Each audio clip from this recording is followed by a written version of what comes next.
Welcome to the carnage.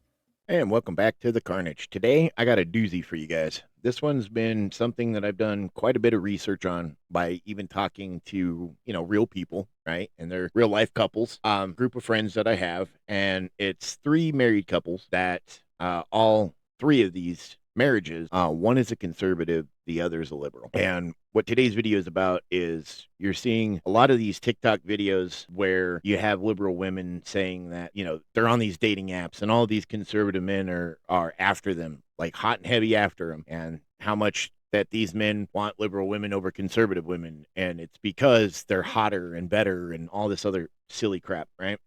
And so today's video is kind of to disprove a lot of that.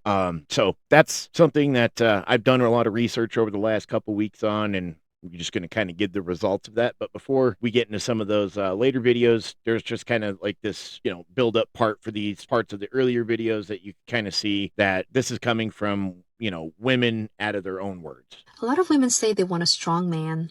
They say they want a man who can lead, who knows what he wants, who makes decisions, who provides direction, all that masculine energy. But the second that kind of man actually shows up and starts taking the role, suddenly it's, don't tell me what to do. Why do you think you can control me? Who do you think you are? See the irony? You want structure, but you've been conditioned to see any form of masculine leadership as a threat. Because somewhere, maybe in your past, structure didn't feel safe. It felt like control. Maybe you had a father or a past partner who was controlling, who used power as punishment instead of protection. So now when a healthy man steps in and sets a boundary, you interpret it through the same lens of fear. But here's the truth. A healthy masculine man isn't trying to dominate you. He's trying to protect peace. He's not saying you can't do that. He's saying, I want us to move in alignment. I want to make sure we are safe. I want to build something stable. You can't keep screaming for safety and then reject the very energy that provides it. If you want to feel held, you have to stop fighting the hands that hold you. Masculine leadership, when it's healthy, isn't about control. It's about direction, clarity, and peace.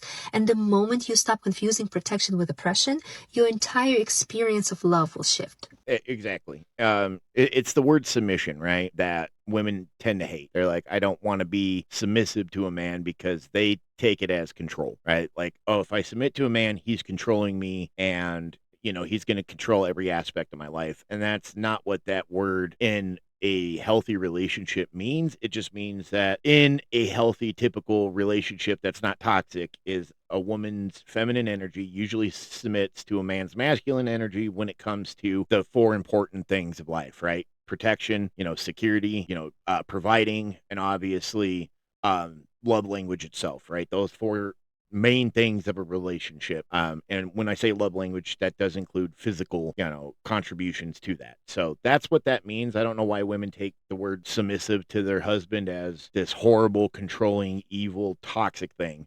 Women say they want is an emotionally in touch man, and what they want is a masculine man, and that they will articulate what they want in a man. It includes being more emotionally available, and then they want to have sex with a traditional masculine man. And what I hear from a lot of, and this is anecdotal evidence, and it's pulse marketing, and you tell me what the data says, but there's just so many single women in my age group. And it feels like there's literally no men in my age group. As bad as it is for people in their 20s and 30s, try being a woman in your 50s trying to date, right? And they tell me the same thing. These are liberal, progressive, educated women. They say, by the way, I like a manly man. Yeah. And they say it under their breath. So there's what supposedly is stated around, I need more emotional availability, someone who's touched with their feelings. But what the research shows is they want a guy with facial hair. Women are still very attracted to traditional masculine attributes. Yep. And what you hear on TikTok is completely the opposite. You're hearing from women that have septum rings and purple hair, and they're saying, oh, conservative men are coming after us in droves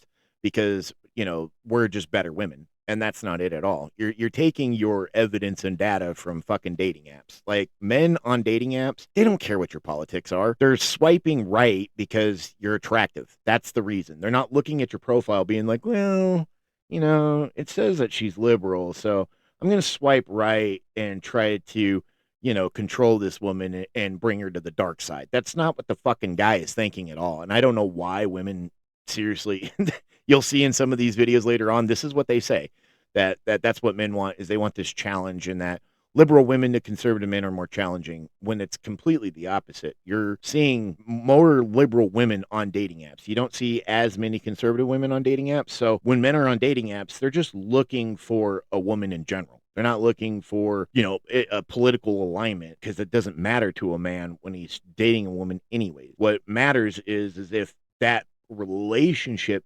buds into something like, a courtship of possibly getting married, then those types of things will be different. But typically, men on dating apps are looking for, and every guy will fucking chime in here, typically they're looking for sex or companionship that leads to sex. They're not really looking for their wife on fucking Tinder. Are there various traits that we associate with masculinity? Yes. Are there various traits that we associate with femininity? Yes. Are there positive manifestations and negative manifestations of those traits? Yes. Okay. So if aggression is a masculine trait, that's a morally neutral trait. I can point it in a good direction or I can point it in a bad one.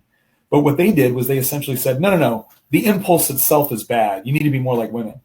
And interestingly enough, you know what women found out? They don't like feminized men. Right. Nothing is more comical than watching. I mean, it's a little bit tragic too, but nothing's more comical than watching liberal women in a TikTok video going, "I don't understand. Where are all the real men at? Like, are you serious? You tried to chase them away. You tried to chase. You didn't reward the very things that you want to see out of men. You told them it was bad, and so they started to draw away from it, and they still didn't get the reaction that you wanted. This is another thing too, where we talk about the complementary nature between men and women. Yep, exactly. I mean, women typically don't like feminized men because let's just go based on, thousands of years of human history, right? Women typically want to feel safe in a relationship with a man that they like, right? And when you're in a relationship with a man who's more feminine than you, typically women aren't susceptible to being in that relationship for long. I'm not saying that there's women out there that don't have this experience where they're like, I want to see what it's like to date a softer guy, a more feminine guy, a guy who's maybe not so masculine. And usually, and this goes from all the people I've ever talked to about this, that all women have dated a man like that and quickly within at least a year been like, you know what, this is not what I thought it was going to be. I don't want to be in this relationship anymore. And they typically leave. And so when women typically do that and they leave those men, the first thing that they actually do realize in their own little head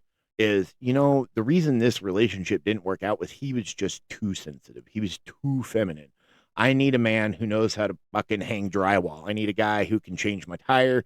I need a guy who knows how to lead. I want a guy who's, 6'2", 250 pounds and can, toss me around the bed like a fucking rag doll. That's what they look for. Submission, that dirty word that no woman seems to like, despite it being their preferred dynamic in a relationship. I'm gonna do something I don't typically do. Temporarily care about the fragile egos of those little snowflakes and try to explain submission to them in a way that doesn't offend them. Let's replace the word submit with the word defer. What does that look like? It doesn't mean I'm bowing down to a man and worshiping him blindly like he's God. It means I'm deferring to him for certain things because he's demonstrated competence. I would definitely defer to him in situations requiring things like physical strength and emotional stoicism, but this is the important point. As a woman, the more things I could defer to a man for, the sexier he becomes. It's not that I'm incapable. I simply trust him more than I trust myself on those things, regardless of how capable I am. And this is why we as women are always intrigued and turned on by the guys that aren't always agreeing with us on things. We like a man that could challenge us with a difference of opinion. Does this mean a man won't ever defer to us for anything? Of course not. But women want men who they can trust to step up and lead more often than not. Any woman who says otherwise is doing the dating world a disservice. Yep, exactly. And I mean, personal experience, my wife, right? When it comes down to certain things, we'll use like car maintenance for one, right? She typically leaves that entirely up to me because she trusts that I'm going to do the right thing to make sure that the car is working properly and is maintained in the right way. And I take that off of her mind. She doesn't have to worry about that. Right. And there's certain things that I, as a man, particularly, leave in her domain. I mean, I may give input about it. One of those things is like some of the decor that she likes. I'm not typically fond of some of her decor decisions that she likes, but does it bother me enough to where I'm going to make a big deal about it? No, because it doesn't affect me in that way to where I have to fucking nitpick every little thing that she picks out and does. I trust her to make good decisions. The house looks good, and I'm fine with it.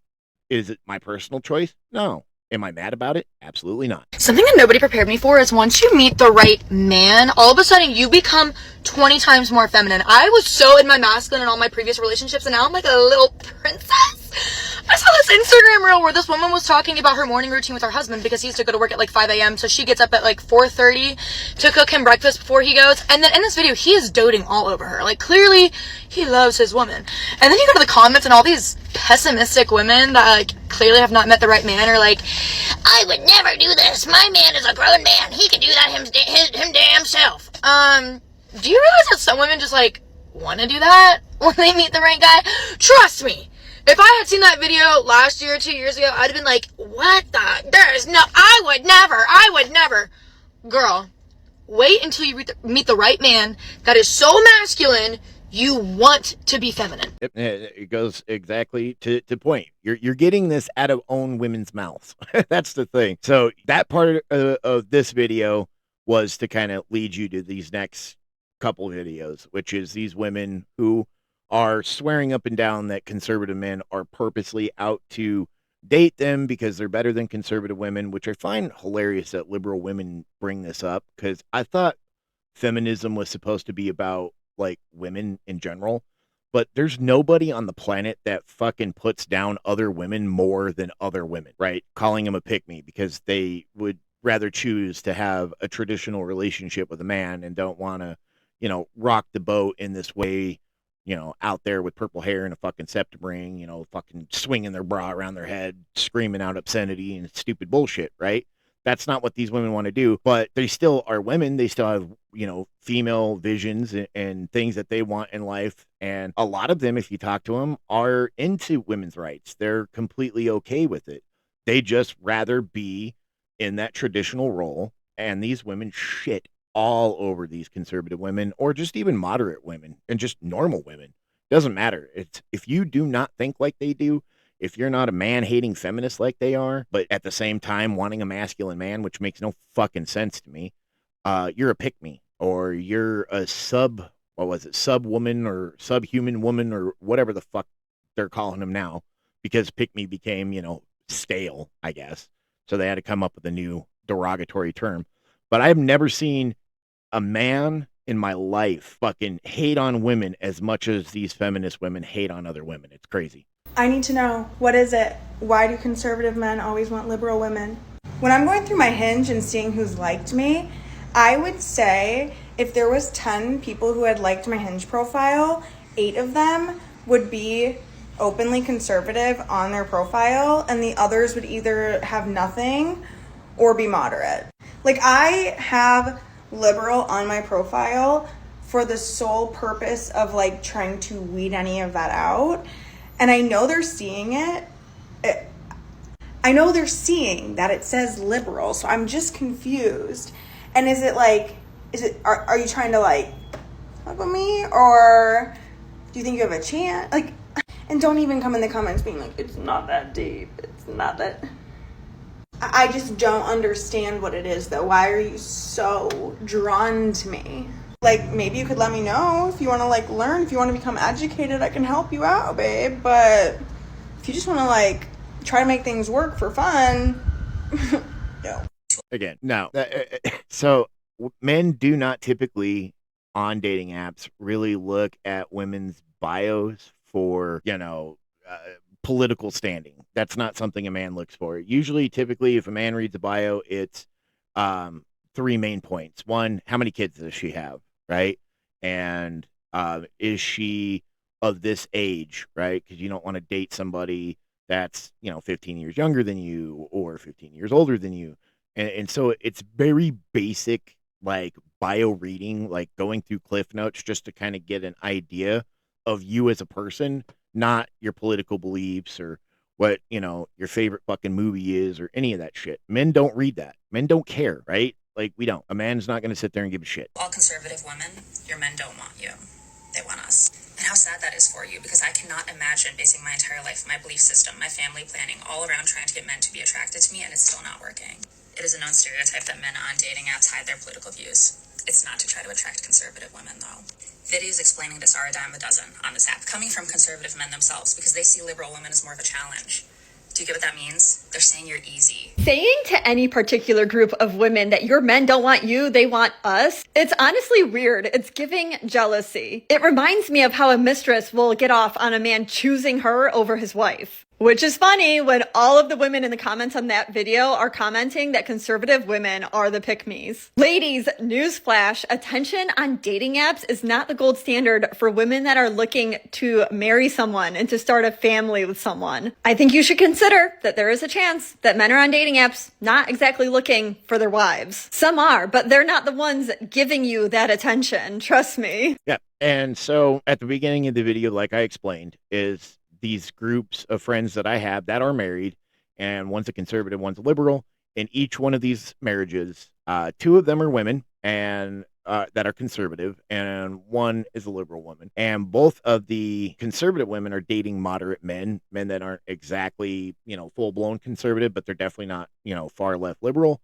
And then the one off, which is where the man's conservative and the woman is liberal, she is very liberal, like very, very liberal. And he's a very staunch conservative Republican, but their marriage works really well. They've been together 17 years now, and their political bullshit doesn't really arise in their marriage all that often, right? They might not agree politically on every little thing, but they find middle ground in their marriage and in their relationship, like adults would, where those things just don't overlap the love that they have for each other. And this wasn't something that he was out looking for liberal women, because I talked to him for a good fucking 30 minutes the other night, and he was like, I wasn't looking for, a conservative woman or a liberal woman or, a fucking Islam woman or a Christian woman. He's like, I was just looking for a woman in general. And she happened to come into my life, and, we went on some dates, we talked, we hung out, we became friends before we even did anything. And, the political bullshit wasn't even something we even discussed until like 2 months before we got married. And we realized that we were on different political sides of the fence, but it didn't matter because we were in love. And so that should be the goal, I feel, for most people, is you just find somebody that you love and click with, and that the political bullshit behind it doesn't necessarily need to be, a selling point for your relationship. But to sit here and make these TikTok videos blatantly trying to say like, oh, these conservative men, they only like liberal women, they don't want conservative women, blah, blah, blah, blah, blah, is such bullshit. It's such bullshit. I am guaranteeing you that 95% of those men didn't even look at your profile fucking bio, scanning for, is she a liberal or a conservative? I guarantee that thought never even fucking entered his head. So, I don't know. You guys tell me what you think. It's definitely interesting, to say the least, that these videos are made when there's just cold, hard data that backs up that this is not exactly what's going on in the real world. So, again, what happens on TikTok versus what happens in the real world, once again, typically not the same thing, right? But let me know what you guys think. I'll catch you all on the next video.